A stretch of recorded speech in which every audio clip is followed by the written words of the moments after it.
токтор вообще коюлбаш керек. Эң өрттүн эмеси биринчи душман ушул токтон чыгат да. Искере болот. Чөп кургак болгону байланыштуу 15-20 мүнөттө күйүп кетет.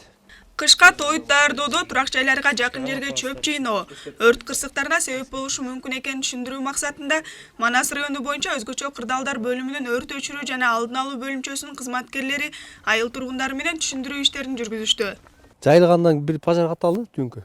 3тө катталды. Барсак, ушу системе туруп ушундай күл төккөн. Күлдүн учкуну тийген экен да. 1200 күйдү эжеке. Эске алып коюңуздар, Өрт коопсуздугун сактоо боюнча айыл тургундарына ар бир иште сактык керектиги эскертилди.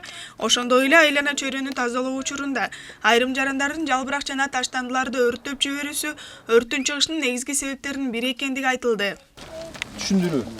Жана өзүбүздүн коопсуздук үчүн, баягы жылдап чыгып аткан түшүмүбүздү бир заматта өрттөп албаш үчүн өзүбүзгө сакталыш керек. Квартал сайын ушинтип ар бир айдын башында, этегинде ушинтип ар бир турак үйгө кирип, өрт коопсуздугу боюнча түшүндүрүү иштерин түзөбүз. 2000ден ашык калк жашайт.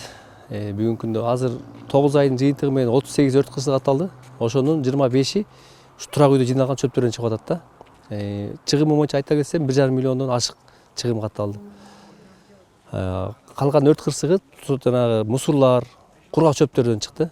Биздин тургундарыбыз могу жерди үнөмдөшүп, астына мал камай турган, үстүнө чөп жыя турган бастырма салышып атат да. Ал эми түн ичинде өрт кырсыгы катталып кала турган болсо, ичиндеги малы дагы, чөбү дагы, турак үйгө дагы коркунуч келтирет да. Ошону эске алып, чөптү өзүнчө бир үйдөн 15-20 метр аралыкта жыйнасаңыздар деп кетилем. Семетей айылынын жашоочулары мындай түшүндүрүү иштеринин жүрүшүн туура кабыл алып, мындан ары өрт коопсуздугуна көбүрөөк көңүл бураарын билдиришти. Алар бул сыяктуу иш-чаралар элге өз учурунда маалымат берип, сактык чараларын күчөтүүгө өбөлгө түзөрүн айтышты. Негизи жигиттерге рахмат. Ушу көп карапайым элдер билбейт эле да, өрт каяктан келип чыгарын, өрт коопсуздук эрежелерин, балдар келип түшүндүрүү иштерин жүргүзүп атат.